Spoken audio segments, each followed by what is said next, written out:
ఆదిలాబాద్ జిల్లాలోని ఇచ్చోడ, గుడిహత్నూర్, నేరడిగొండ, బోత్ మండల కేంద్రాలలో జిల్లా పొగాకు నియంత్రణ అధికారి శ్రీకాంత్ ప్రత్యేక తనిఖీలు చేశారు. ఇచ్చోడ మండల కేంద్రంలో స్థానిక జిల్లా పరిషత్ ఉన్నత పాఠశాల దగ్గర జిల్లా పొగాకు నియంత్రణ అధికారి పలు పాన్ షాపులలో తనిఖీలు చేపట్టి జరిమానాలు విధించారు. అనంతరం పాఠశాల ఇన్ఛార్జ్ ప్రధానోపాధ్యాయుడు ఉపాధ్యాయులతో పాఠశాలకు 100 మీటర్ల పరిధిలో సిగరెట్, తంబాకు ఉత్పత్తులు అమ్మరాదని, ఒకవేళ అమ్మితే వారికి నోటీసులు పంపి మాకు సమాచారం అందిస్తే వారిపై చర్యలు తీసుకుంటామని తెలిపారు.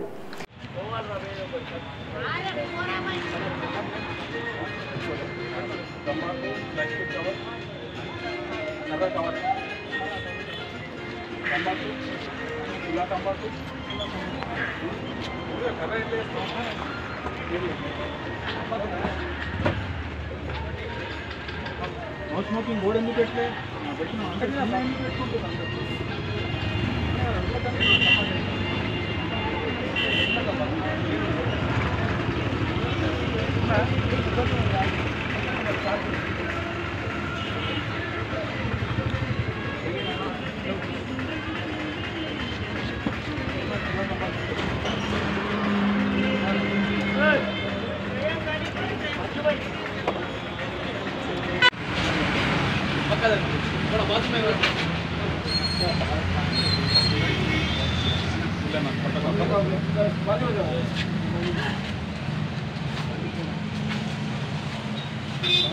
बाकी काम जाके उधर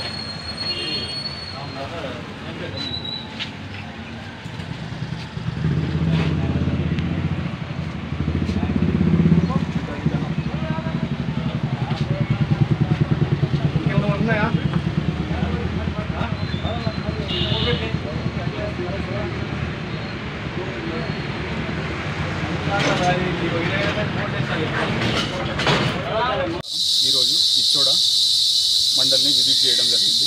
ఇక్కడ స్కూల్ పరిసరాలలో 100 మీటర్ల పరిధిలో ఉన్న పాన్ షాప్ల యజమానులకు స్కూల్ యాజమాన్యంతో కలిసి మరియు పోలీస్ డిపార్ట్మెంట్ సహకారంతో కలిసి వాళ్ళకు జరిమానాలు విధించడం జరిగింది. మరియు స్కూల్ సిబ్బందితో తంబాకు నియంత్రణ అంశాలపైన చర్చించడం జరిగింది. స్కూల్ యొక్క 100 మీటర్ల పరిధిలో ఎలాంటి పాన్ షాపులు లేకపోతే తంబాకు ఉత్పత్తులు అమ్మవద్దని వాళ్ళకు నిర్దేశించడం జరిగింది. ఓపెన్ ఖుల్లా తంబాకు అనేది కూడా నిషేధించడం జరిగింది. సెక్షన్ 7, 8, 9, 10 కింద ప్రతి ఒక్కరు కూడా సిగరెట్ మరియు ఇతర పొగాకు ఉత్పత్తుల చట్టం 2007ను పాటించాలి, లేకపోతే ప్రభుత్వ ఆదేశాలనుసారం తగు చర్యలు తీసుకోవడం జరుగుతుంది. మరియు సెక్షన్ 4 ప్రకారం ఇచ్చోడ మండలం కానివ్వండి, మొత్తం ఆదిలాబాద్ డిస్టిక్లో ఎక్కడ కూడా బహిరంగ ధూమపానం చేయొద్దు. బహిరంగ ధూమపానం చేసిన వారికి 200 రూపాయల జరిమానా విధించడం జరుగుతుంది.